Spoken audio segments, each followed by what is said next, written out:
Halo teman-teman, berjumpa lagi dengan saya Brother Pio. Kali ini kita akan membahas debat antara Pendeta Ezra Soru dan Bangke. Itu satu, siapa itu yang ngomong kosong bilang sekolah di Haifa tuh siapa? S3 di Haifa tuh? Bangkai gitu. Bangkai. Seperti yang kita saksikan bersama dalam debatnya tidak seimbang. Bangkai datang dengan modal tafsir sementara Pendeta Ezra Soru datang dengan bukti sejarah internal maupun eksternal yang secara eksplisit mengatakan bahwa Yesus mati. Salah satu bukti Bangkai dalam debat adalah tidak ada bukti. Bahkan Muslim yang menyaksikan debat tersebut merasa kecewa atas penampilan Bangkai yang melempem dan tidak menjawab pertanyaan. Untuk menutupi itu, seperti biasa babysitternya sudah siap sedia membersihkan kotoran yang dibuat oleh Bangkai. Dalam video live-nya, Aristo mencoba menghibur Muslim dengan kebohongan. Berikut videonya.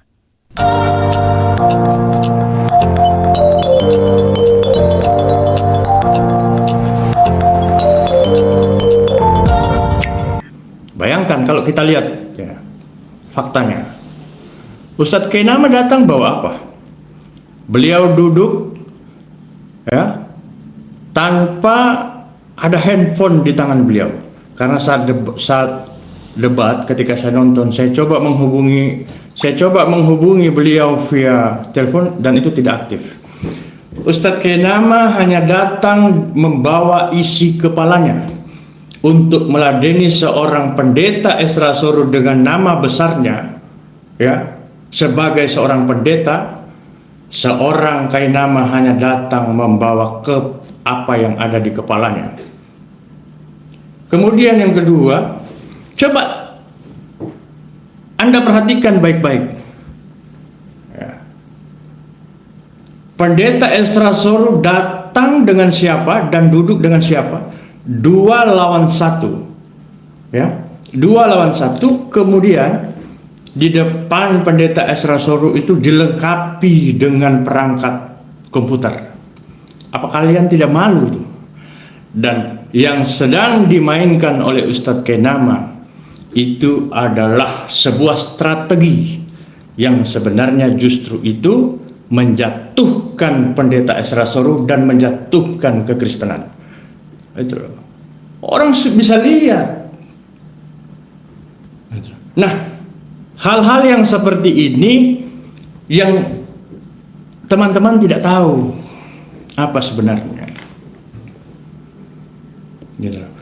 Jadi kami ini mantan, kami lebih paham bagaimana permainan itu kami mainkan. Kalau mau betul-betul kita berperang argumentasi, dan itu sudah basi itu. Kita punya banyak mujahid-mujahid yang memang punya kemampuan itu. Ustadz Kainama bukan nggak ngerti, bukan nggak paham itu. Nah, makanya teman-teman yang mungkin kritis terhadap Ustadz Kainama, ya sudahlah, ya tidak usah terlalu menanggapi gimana, karena yang sedang Ustadz Kainama mainkan itu kalian nggak paham. Barusan Aristo mengatakan bahwa Pendeta Ezra datang dengan laptop dan asisten, sementara Bangkai tidak memegang handphone dan tidak ada laptop. Untuk diketahui, bahwa orang yang di samping Pendeta Ezra hanya operator komputer, yang menolong Pendeta Ezra untuk menampilkan slide. Bedanya dengan Bangkai adalah, operatornya ada di hadapan dia, jadi Bangkai harus teriak-teriak suruh buka sesuatu yang dia mau. Udah laptop berjejer di depan, Ustadz Kainama saya lihat cuma duduk pakai kemeja dan tidak ada handphone, tidak ada laptop. Nah, kalau Pendeta Ezra Soru ini mau jualan laptop apa gimana nih? Barusan Aristo katakan bahwa Bangkai tidak bawa handphone saat debat. Disinilah Aristo sedang berbohong, padahal jelas-jelas Bangkai pakai handphone saat debat, seperti pada video berikut. Ya, kita pun sama-sama percaya soal neraka. Soal konsep nerakanya bagaimana itu urusan lain, tapi kita sama-sama percaya dia akan melemparkan orang berdosa ke dalam neraka.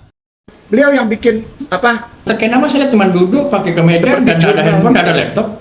Nah, kalau santuy ya, sebentar matiin dulu waktunya, boleh? Saya ingat bukunya, boleh ya? Waktu matiin ya. Saya tidak pakai waktu ya. Kainama saya lihat cuma duduk pakai kemeja dan tidak ada handphone, tidak ada laptop. Nah kalau Ya. Santai. Testimonium Flavianum. Bukunya tuh. Ustadz Kenama saya lihat cuma duduk pakai kemeja dan tidak ada handphone, tidak ada laptop. Nah kalau Ini bikin ribet amat ya, santai aja. Jadi bagaimana? Mau ngulas apa lagi? Bahkan sesama muslim saja kecewa dengan penampilan bangkai. Kalau yang katakan itu orang Kristen, itu masih bisa diterima. Tapi masalahnya yang kecewa ini adalah muslim sendiri. Sehingga Aristo sibuk membersihkan kotoran bosnya, yang sudah kemana-mana dengan mengatakan hal berikut. gitu. Jadi kami ini mantan, kami lebih paham bagaimana permainan itu kami mainkan. Kalau mau betul-betul kita berperang argumentasi, dan itu sudah basi itu. Kita punya banyak mujahid-mujahid yang memang punya kemampuan itu.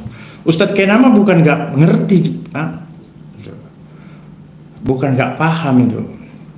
Nah makanya teman-teman yang mungkin kritis terhadap Ustadz Kenama, ya sudahlah, ya tidak usah terlalu menanggapi gimana, karena yang sedang Ustadz Kenama mainkan itu kalian nggak paham. Sekedar memberikan pernyataan kepada yang aku muliakan dan aku hormati, para muslimin wal muslimah yang sepertinya tidak suka dan marah-marah ketika debat kemarin terjadi antara saya dengan Pendeta Esa Rasoru. Dibilangnya Ustadz Kenama tidak galak, melempem, ditanya, dan sepertinya itu tidak bisa menjawab. Bahkan bangkai tidak ketinggalan menghibur diri saat setelah debat. Apa? Yesus sembuh, dikasih obat. Masalah bener apa enggaknya emang gue pikirin itu kan Bible lo. Iman gue nggak ngajarin dia sembuh. Loh, buat apa kita pusing-pusing Ustaz? Bikin persiapan data yang akurasinya luar biasa, academically-nya luar biasa, sementara dia itu aja nggak pernah dengar. Terus jawab sembarangan. Capek di kita makan hati. Lepasin satu tema yang tidak terbayangkan oleh mereka. Saya bilang, Yesus sembuh. Dengan apa? Smirnov. Kembali, kita tidak bicara menang kalah. Tapi faktanya, argumen bangkai dalam debat sangat mengecewakan umat Islam. Oke teman-teman, demikian tanggapan kita terhadap debat Pendeta Ezra dan bangkai. Terima kasih untuk dukungan teman-teman. Tuhan Yesus memberkati. Lalu saya sempat juga tadi jawab Cici. Cici bilang setiap itu tanggapin aja Ustadz kayak nggak apa-apa. Bukan begitu debat itu. Debate, dialog, apalagi lintas agama. Kalau untuk gaya sih memang kelihatan tadi kalang kabut ya, lumayan ya Pak Esa Suryo juga lumayan kayak kok ini gitu loh. Gua siapin Kaget ya? apa, lu jawaban Kaget gua ya? apa? Mau ngomong apa ini Kan ya? ini jawaban gua nggak match ya sama jawaban lu ya. Gua juga pusing, gua mau bilang lu nggak terus juga salah. Mau suruh lu jawab lu nggak jawab kan serba salah kan, waktu masih banyak, mati lah kan. Iya. Sekali lagi nama saya Kainama, saya biasa dipanggil Kay. Sekali lagi nama saya Kainama, saya adalah mantan pendeta. Saya lulusan sekolah tinggi teologi Jakarta. Saya juga pernah sekolah master di Belanda. Saya lanjutkan sekolah doktor di HIV, tapi itu semua bohong. Ini valid, ini valid, ini valid. Saya bertanggung jawab untuk itu. Saya tersertifikasi dan saya terakreditasi. Beliau adalah Ustadz Ahmad Kainama. Dia adalah seorang pendeta. Sebelumnya, beliau adalah seorang pendeta yang berpendidikan tinggi, yang bersekolah di S1 di Sekolah Tinggi Teologi Jakarta. Kemudian beliau melanjutkan S2-nya di Leiden University, Belanda. Kemudian tak sampai di situ, beliau terus meneruskan pendidikannya di S3 di Tanakh Biblical Studies Haifa Israel dengan mengambil bidang minat Holy Scriptical Biblical. Dan itu valid. Dan itu valid, silahkan dicek. Ini valid. Dan saya bertanggung jawab untuk hal itu. Kali lagi nama saya, nama saya biasa berdakwah di gereja. Saya banyak mualafkan orang Kristen dalam gerejanya. Karena itu saya dipukuli sampai tulang-tulang patah. Tapi itu semua bohong.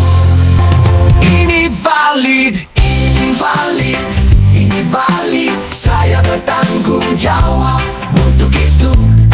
Saya tersertifikasi dan saya terakreditasi. This close to be death, gitu. Deket mati itu udah saya udah rasa. Dan buat saya asik-asik aja. Tapi saya mengabarkan kemana-mana, dipukul, diapain, paling tidak Allah kasih tahu cintanya kepada saya ketika saya pegang tangan orang di dalam gerejanya dan saya syahadatkan dia di dalam gerejanya.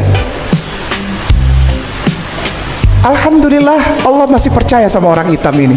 Allah masih sayang sama orang hitam ini, sehingga si hitam ini masih bisa berkeliling dan mengabarkan kasih Allah, lalu menuntun mereka untuk mengucapkan dua kalimat yang suci itu, dua kalimat cinta kepada Allah, dua kalimat syahadat di dalam rumah ibadah mereka.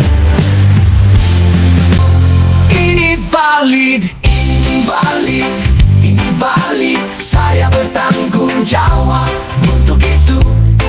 Saya tersertifikasi dan saya terakreditasi. Hei bangke, sampaikan kapan begini, bertobatlah sebelum ajal menjemput. Aku tidak pernah sekolah keluar, aku tidak pernah sekolah teologi, tidak pernah tahu apa-apa. Iya betul. Jadi yang mana ini yang benar? Hei bangke, Sepandai-pandai kita menyembunyikan bangkai, satu saat juga bau bangkai itu akan tercium.